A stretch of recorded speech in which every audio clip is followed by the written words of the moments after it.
I recently read the book Deepwork by author Cal Newport.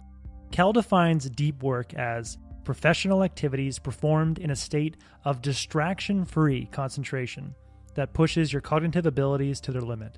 These efforts create new value, improve your skill, and are hard to replicate. J.K. Rowling used deep work to complete the final book of her Harry Potter series, The Deathly Hallows, in 2007. She needed to escape the distraction of screaming kids and barking dogs, so she checked into a suite in a 5-star hotel in downtown Edinburgh, Scotland. She says, "I didn't intend to stay there, but the first day's writing went well, so I kept coming back, and I ended up finishing the last of the Harry Potter books here." Bill Gates used deep work in 1974 to program the first version of BASIC in just 8 weeks. Cal says that Gates worked with such intensity for such lengths during the 2-month stretch that he would often collapse into sleep on his keyboard in the middle of writing a line of code. He would then sleep for an hour or two, wake up, and pick up right where he left off. The basic software that Gates wrote in 8 weeks while in a state of deep work became the foundation of a billion-dollar company. Author Cal Newport, an MIT graduate and Georgetown professor, claims that deep work allowed him to double his output of research papers while raising a family, writing this book, and teaching full-time at a prestigious university. The first 2 cases, Gates and J.K. Rowling, might be extreme, as most people don't have the ability to go off the grid and do deep work for weeks at a time. But Cal shows that we can maintain a busy schedule and still find ways to do deep work and produce significant results in our lives that others find hard to replicate. But how exactly does deep work lead to these best-selling books, innovative products, and elite levels of productivity? Well, neuroscientists have found that intense periods of focus in isolated fields of work causes myelin to develop in relevant areas of the brain. Myelin is a white tissue that develops around neurons and allows brain cells to fire faster and cleaner. So in a sense, when we practice deep work, we upgrade our brains and allow specific brain circuits to fire more effortlessly and effectively. The brain upgrade we get from deep work allows you to rapidly connect ideas and uncover creative solutions. In today's economy, the ability to do deep work is increasingly valuable and increasingly rare.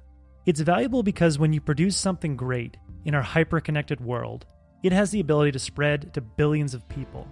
Producing something great is necessary to stand out amongst the noise and avoid being forgotten by the flood of information that we deal with on a day-to-day basis. Think of your last tweet. How long did it last? How quickly was it forgotten? Deep work is becoming increasingly rare because deep work requires undivided attention, and our world is being filled with more and more tempting distractions. So the ability to do deep work is becoming increasingly difficult. Coworkers expect you to immediately respond to an email or an instant message. Employers want you to function in an open office concept of constant distraction. Your friends and followers online expect you to maintain a social media presence. It's not enough to try to ignore these distractions. We are hardwired to be distracted and pay attention to novelty. In a 2012 study, led by psychologists Wilhelm Hoffman and Roy Baumeister, involving 205 adults, found that we are only able to resist temptations to take a break from work, to check email, surf the web, or watch TV just 50% of the time. But there's hope. You can build a skill of deep work and escape the trap of constant distraction, thus separating you from the pack and making you indispensable in today's economy. Here are 3 deep work strategies that you can incorporate into your schedule to heighten your ability to focus and produce results that are hard to replicate. First, schedule your distraction periods at home and at work. Most of us allow ourselves to go online at any moment and check our phone whenever it buzzes or dings, but doing so is training your brain to avoid deep work.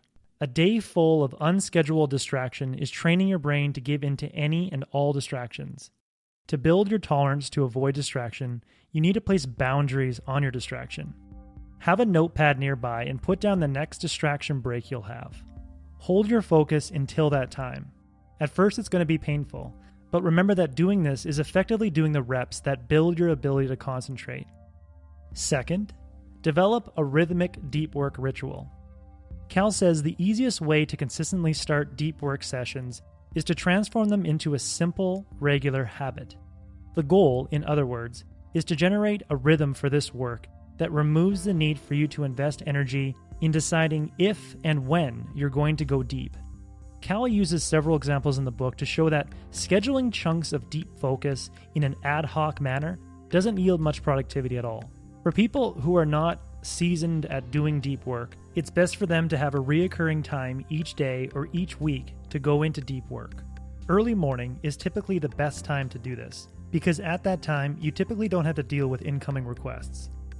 The research shows that people new to deep work can typically only do it for about 1 hour, and masters of deep work can typically only hold their attention up to 4 hours, in intervals between 60 and 90 minutes throughout the day.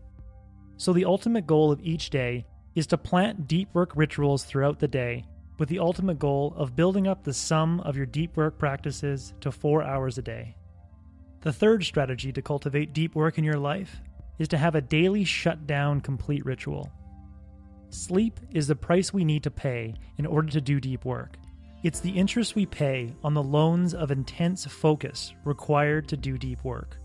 To ensure that we get adequate sleep and restore our attentional reserves for the following day, Cal recommends that we incorporate an evening shutdown into our daily routine. An evening shutdown ritual involves making a plan to complete any unfinished tasks, goals, or projects the following day. Getting a series of steps lined out for the following day is enough to get items off your mind so you can disconnect for the rest of the day. When you get things off your mind, you restore the ability to sleep well and do deep work the following day. After Cal completes his plan for the following day, he will say to himself, "Shutdown complete." It's pretty cheesy, but he says it's a great cue to unplug. In the end, deep work is incredibly valuable because it changes your brain and allows you to produce innovative work that is hard to replicate. That was the core message that I gathered from Cal's great book. Cal does a great job of teaching deep work rituals and reducing the fear of leaving shallow work behind. I highly recommend this book for anyone looking to make something meaningful in this world. If you would like a one-page PDF summary that includes the steps needed to build a deep work ritual